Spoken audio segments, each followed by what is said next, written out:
If you join me in the Pledge of Allegiance. I pledge allegiance to the flag.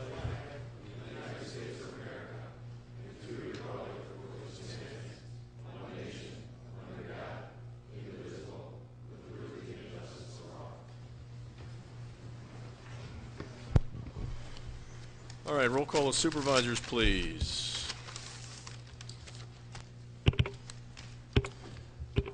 Supervisor Zerban has a call into the clerk's office that he will not be here this evening.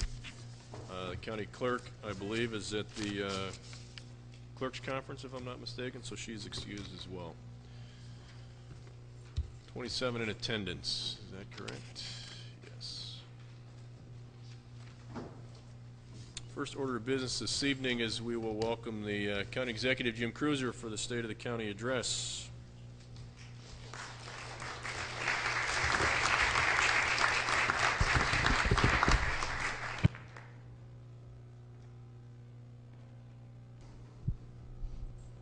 That's all right. That's all right. Oh, I don't want your cold. That's right. All right, there you go. Well, good evening, Mr. Chairman, ladies and gentlemen of the County Board, and citizens of Kenosha County. It is indeed a pleasure and an honor to stand before you tonight for my third State of the County address. Wisconsin is a great state, and we have been blessed this year with some extra special successes. Our Wisconsin Badgers made us proud by getting to the Rose Bowl. On New Year's Day, they gave the young and the old great enjoyment as they watched the very talented student athletes who played their hearts out. And then, of course, we had the excitement of the Green Bay Packers, beating the Bears twice at the end of the season, and bringing the Lombardi Trophy back home to Wisconsin after beating the Steelers. What a grand demonstration of determination and perseverance we saw during that Super Bowl run. And then we had Stormageddon, or Groundhog Day blizzard. My compliments to all the Kenosha County employees who plowed snow, were in public safety, dispatch, tended to the residents at Brookside, and tended to the residents of the two jails, and those who made it into work, and those who did not make it into work. But when they got back to work, they showed up with the attitude to get things back to normal for the public, to get the quality service that county government provides. So many acts of courage were demonstrated during that storm. It was the kind of event that reinforced all the good that is about Kenosha County, helping people, their neighbors, their family, and even strangers. I'm proud to be a Kenosha County resident. I'm proud to be county executive, what remains to be still the biggest small town in the state of Wisconsin. Wisconsin is a great place to call home and raise a family. Kenosha is one of Wisconsin's brightest stars and continues to lead the state in innovation, education, recreation, and results. Gateway Technical College, our partners in many ventures, such as broadband communication for the community safety, our own Green Ribbon Committee, that you'll hear more about later tonight maybe, fire and law enforcement training, and partnering in workforce retraining with our Workforce Development Center, working with Snap-on tools on diesel and wind turbine repair. Gateway Technical College has seen its highest enrollment in the history of its campus on all three campuses this year. This year, Gateway will serve nearly 26,000 residents and award over 180,000 credit hours of instruction. A trained workforce is one of our strategic economic advantages for Kenosha County. And the most impressive is that Gateway has an 86% job placement rate of graduates in our community. That's the kind of results we want to see, especially in a tough economy like we have now. Gateway is leading our state and community into new areas of training. To stimulate job growth, their programs such as wind, solar, and geothermal technology are changing the energy industry. Through partnerships with Abbott Laboratories, Bradshaw Medical, Snap-on Tools, UW Parkside, Gateway is providing innovative educational pathways for young and adult learners. At UW Parkside, 62% of their winter commencement participants were first-generation college students. Our local university continues its important mission to reach out to first-generation students, and I think that's quite a legacy that we have here. And when the new Regional Center for Arts and Humanities opens up this fall, they will already have booked 500 different public art, theater, music, and humanity events in that first year. What a wonderful addition to our cultural opportunities in our community. I also want to note our partnership with Carthage College, and that is evolving with the state-of-the-art observatory at Kemper Center, which will be operational this year. We will continue and have continued to work with our school districts across the county to help young people turn the corner when they've made a mistake and made a bad choice, to help them turn the corner. And then we have the opportunities such as Gateway, Carthage, and Parkside for those who have the drive and the focus to succeed. It doesn't just save taxpayers a lot of money when we divert young people away from juvenile corrections. It's simply the right thing to do. And in Kenosha County, we do it darn well. Not all troubled youth can be salvaged, but we as a county are getting better at identifying those at-risk youth that are in the strike zone. You've heard me say before that great things happen in Kenosha County every day, because it does. And sometimes we all, and the community, takes it for granted. Here are some of the great things that happened in the past year. At the Division of Aging and Disability Services, the Aging and Disability Resource Center provided long-term care option counseling for over 800 people and enrolled over 400 people in family care. The number of veterans being served by our Division of Veteran Services increased 20% from 2009 to 2010. At Brookside Care Center, admissions increased by 33%. For inpatient rehabilitation services alone, 227 Kenosha residents crossed its threshold last year. This increase is due to the successful admission strategies to increase our percentage of Medicare, which helps reduce the reliance on the property tax and levy contribution. In the Children and Family Division, the Summer Youth Program employed over 225 at-risk youth, aged 14 to 21, throughout the summer in these part-time jobs, working 20 hours a week for 8 or more weeks at 47 different types of jobs at 41 different job sites, and a total of 17,842 hours of work were completed throughout the summer, and 115 high school-aged youth earned a half a credit toward graduation through the educational component of this program. About a dozen of these youth ended up getting hired by a private sector employer when the program ended. Even in this difficult economy, child support collections were up over $1 million last year. There are many good things going on at UW Extension in Kenosha County. Over 1,600 residents received trustworthy, research-based gardening information from UW Extension volunteers and staff in 2010. 49 master gardeners volunteered and donated 3,464 hours. I didn't know our growing season was so long. In 2010. Their projects included the county facilities at Brookside, Kemper Center, and the Kenosha County Center. And at the Aging and Disability Services, crisis intervention training was provided for 42 law enforcement officers and 108 people from various community organizations, helping us all more effectively respond to the mental health crises.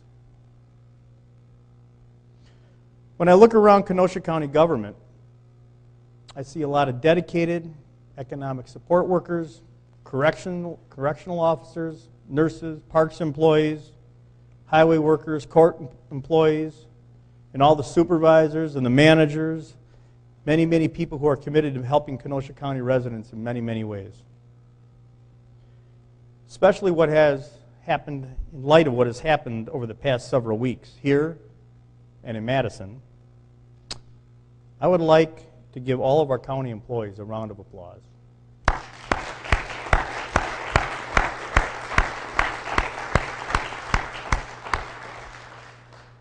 Employees are the heart and soul of county services. It doesn't get done without county employees. They are not the villains. They are not the enemy. The state budget was delivered today at 4 o'clock. In the coming weeks, I plan on getting the fiscal papers analysis, which will take 2 to 3 weeks after the governor delivers the state budget. So it'll take about 2 or 3 weeks from now. We need to define what our present situation is regarding this proposed budget, then vet out the fiscal papers with each department and their own upline organizational contacts. This will occur about late March, and our administration will meet with the represented and non-represented employees so that we can talk about what lies ahead and find ways to work together to get the tasks of county government executed. We will continue to work with towns, villages, and the city because collaboration is more important now than ever. We do not know the full impact of Governor Scott Walker's budget, but we do know it will require us to make some extremely tough choices. I know, and this county board knows, that we are up to that challenge. Let's remember what county government is. We are county government. We are partners with the state. We're the conduit for the state. We're not their adversaries. We're not their opponent. And we're not in competition with them. The state sets programs, good programs, designed to help people in a variety of ways. Needy children, aid to veterans, disbursing child support checks, helping crime victims go through the court system, and we, the county, are asked to run them. We are funded about 70% by state and federal money for the things that we do. Oftentimes, the state and federal money isn't enough to run those programs. But one thing is clear. The state cannot give us what the state does not have. The federal government cannot give us what they do not have. And what they do not have is money. What I hope to see in the details of the governor's budget is flexibility for counties to reinvent government. We have been creative. We have thought out of the box. Department and division heads in this county are some of the most intelligent and creative people I've met. You only need to look at our Human Services Department to see how dollars can be stretched to the breaking point to find a way to help those in need. What we need in Kenosha County and the state are employers, creating jobs and hiring people who will live in our county and spend their money. We need to provide what employers need. What they need is raw resources for their area of expertise. Smart, well-trained people who will come from a K-12 program, tech colleges like Gateway, excellent higher education opportunities like Parkside and Carthage. Infrastructure, both hard and soft. Good road systems and technology-enabling tools like broadband. Good infrastructure leads to economic development. Economic development leads to jobs. Our infrastructure in Kenosha County has never been more important. Congratulations to this county board for its continued commitment to road improvements and for funding the broadband project. Locally, we are seeing some improvements in the real estate transactions, according to the latest MLS. In January, sales were up slightly from a year ago, and the median sales price is up $10,000. And foreclosures are down locally for the second month in a row. The Kenosha Area Business Alliance high impact fund is being put in place at exactly the right time. Todd Battle, the executive director at CAVA, has noted that economic conditions are improving and Kenosha County continues to be well positioned to help existing companies expand and to attract new investment here. The newly established High Impact Fund will aid these business development initiatives, and we have a couple of significant employers looking in recent months, which may yield some employment opportunities. And we can help Wisconsin by attracting and or growing more jobs in our community. The governor has set a goal of 250,000 jobs to be created in 4 years. I would love to help him achieve that goal in Kenosha County by at least getting 12 to 20,000 here in Kenosha County. And you notice the governor added the words open for business and welcome to Wisconsin on the signs on the borders. And if you talk to anyone in this room or Todd Battle at CABA, they need to go no farther than Kenosha County if they want to do business well in Wisconsin. Although it should be noted that Kenosha County always has been open for business and still is open for business.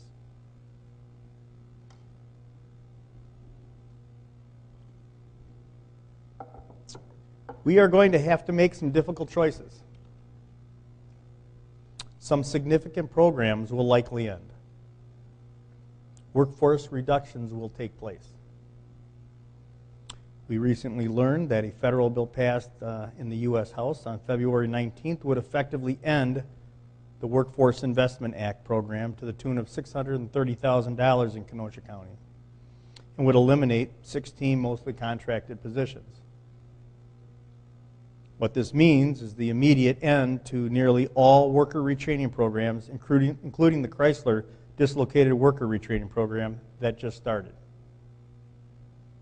Not only will people be out of work, not only will people out of work not get the assistance they need, but it will add to the roles of the laid off workers if these programs end.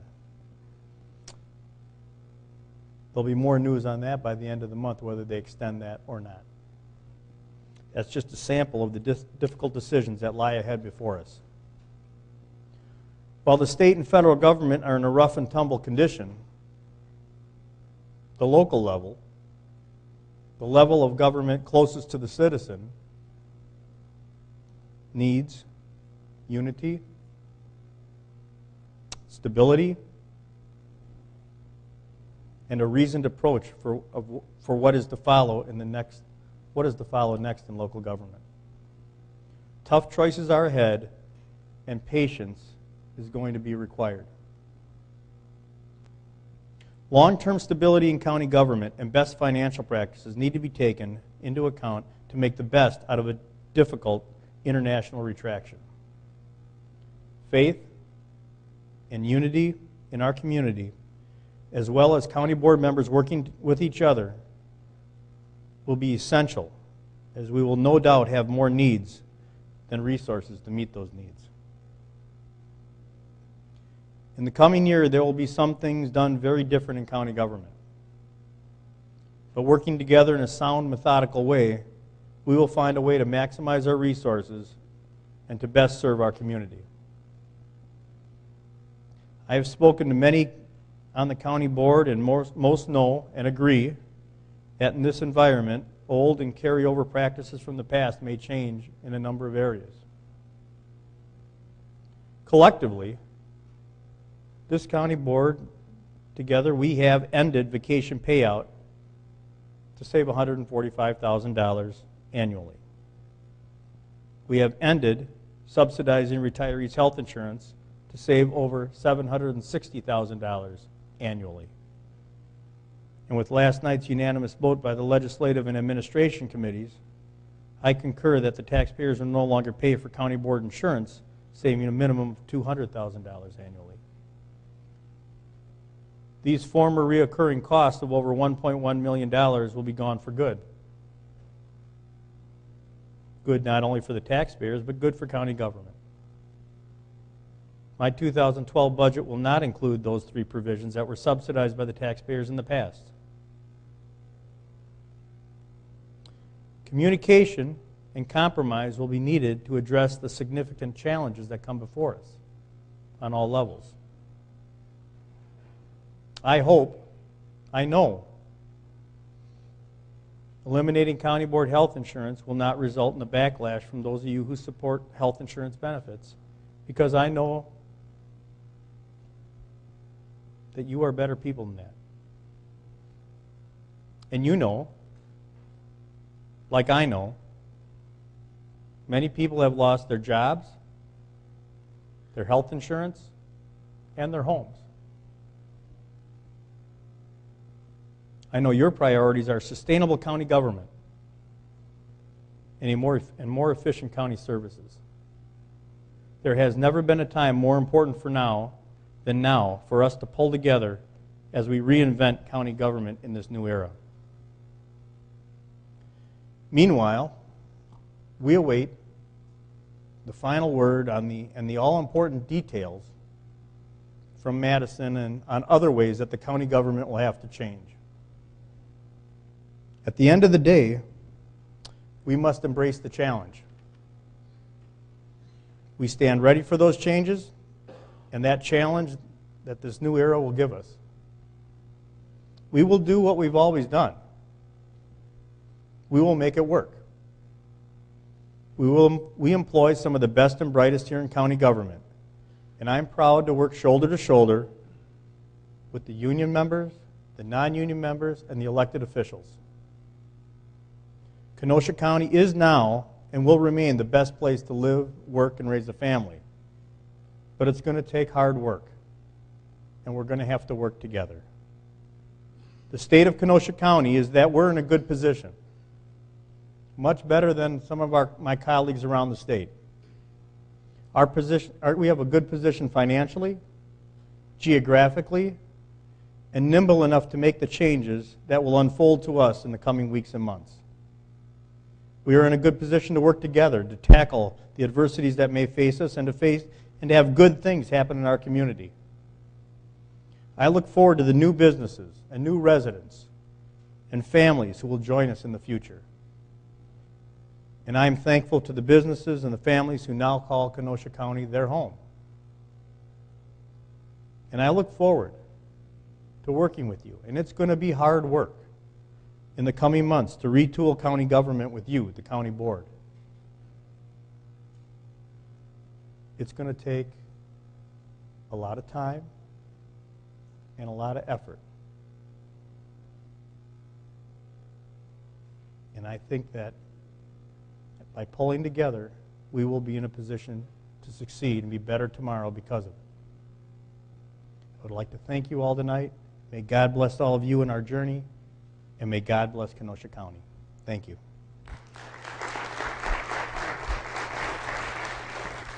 Chairman.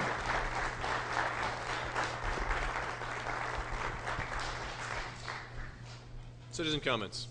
Anyone wishing to address the board, please approach the microphone. You'll have 5 minutes. State your name and address for the record. Please speak directly into the microphone if you will. Thank you, Mr. Chairman. Jack Rose, 4315 68th Street. I'm here tonight as a resident of Kenosha County and also as a mental health advocate. Following up to the county exec's presentation, we are faced with many challenges. And right now we see a lot of collective bargaining and a lot of benefits and pay, etc. But one thing not too many people talk about is Medicaid and the real impact to Kenosha County. And right now we have, going through Madison, proposed changes to the Medicaid. And in Kenosha County it affects nearly 34,000 residents. And this, in fact, affects the people that are elderly, that have disabilities. And we really need to figure out how we can help these people. Last year, approximately $1.65 million in Medicaid revenue came into our state, came into our county, I should say, excuse me. And so how are we going to counter that with changes that will be coming down the pipe? Another thing I think that is significant, and that is the way in which these changes may be made. And we have the new secretary of Health Services in Madison, Dennis Smith, who will be given the authority to make some of these changes. And whether it's a change in eligibility, a change in copay, you name it. But with that being said, it will go to the Joint Finance Committee, and if nothing is completed within 14 days, that's going to be the way we're doing business.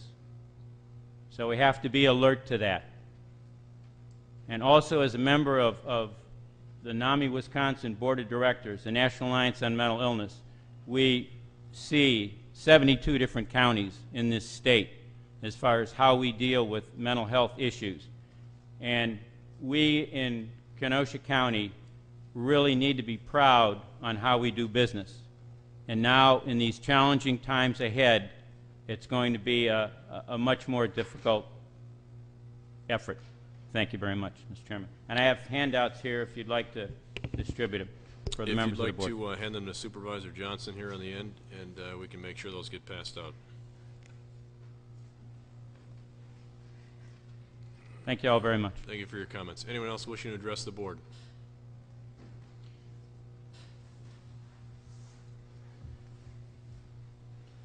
My name is Carmen Bonanno, 2500 21st Street, Racine. Reside in Racine, my husband and I. However, we're very invested here in Kenosha County. We both work here, and we both go to school here. He at Gateway. I'm going to be attending Herzing University, but was attending Gateway. And we also spend our money here in Kenosha County. So we're very much invested here. I just wanted to support what Jack Rose was saying. I am the executive director of Bridges Community Center, which is a drop-in center for adults living with mental illness. And I'm very scared about what could potentially happen if this budget repair bill passes. However, I am very optimistic that it will not pass. And so I am keeping that hope alive. And I just want to say what really scares me about this bill passing is the fast track implementation. It bypasses public hearings and it bypasses the legislative process, and that is frightening because it's taking our voices away and it's taking your voices away. So I just wanted to stand in support with Jack Rose.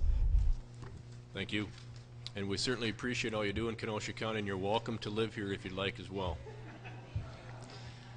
Anyone else wishing to address the board?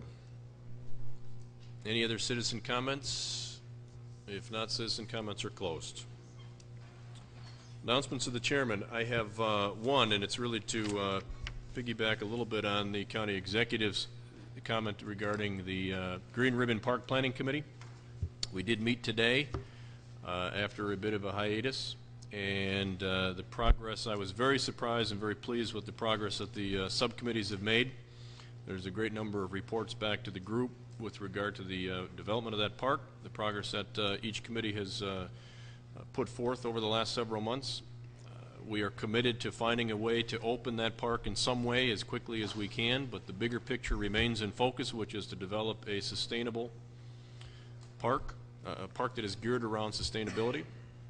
And we are headed down a course that will have a consultant on board here, hopefully within the next month or two, that should see a conceptual plan before this body and others sometime in September at the latest, and that's where that sits currently. So I'd encourage all of you, if you have the opportunity, to be a part of that dialogue.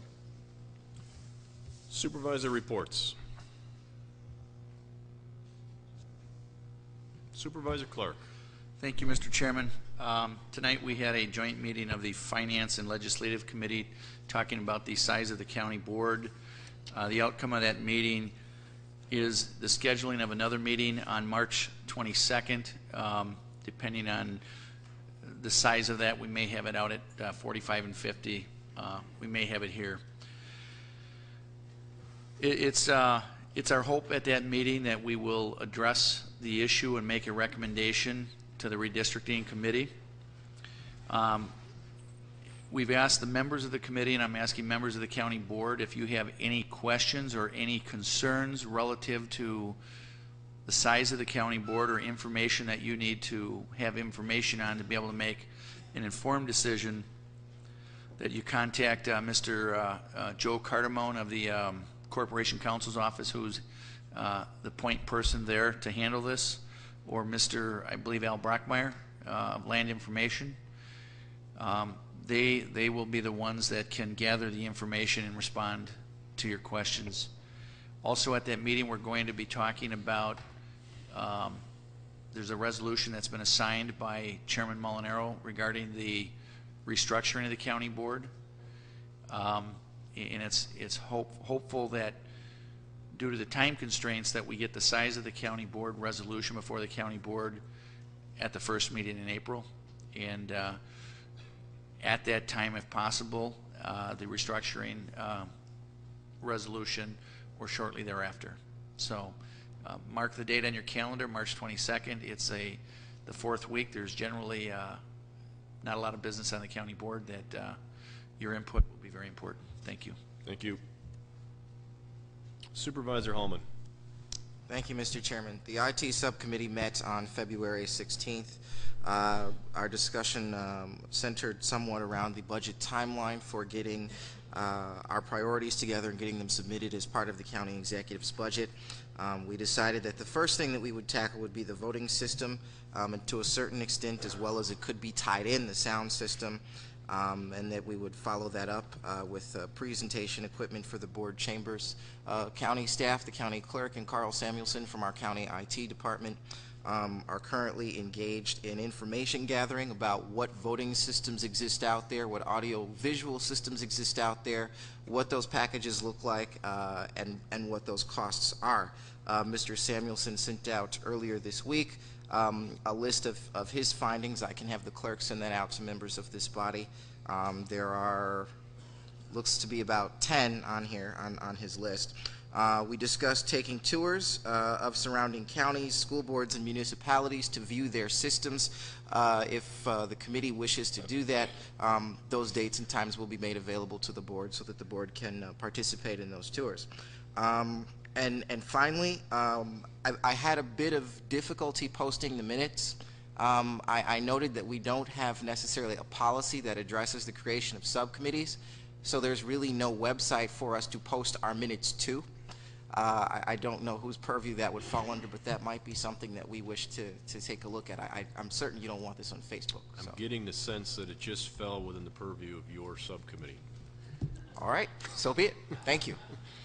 And the reason I suggest that, Supervisor, is if you coordinate, maybe bring that question up with the county clerk, and you may have an opportunity to coordinate with her and her office and see if there's an avenue to get that done. If not, let me know. I do know that we do have other supervisors that are leading subcommittees, and I didn't know if this was something that they had encountered as a problem too as well, or in the future if it's something that we should nip in the bud right now. I'm sure they have, and I appreciate you bringing it up. I'd like you to ask the clerk, and if there is confusion on that direction, let me know and we'll figure it out. Thank you. Fair enough? Thank you. Any other supervisor comments? Seeing none. New business.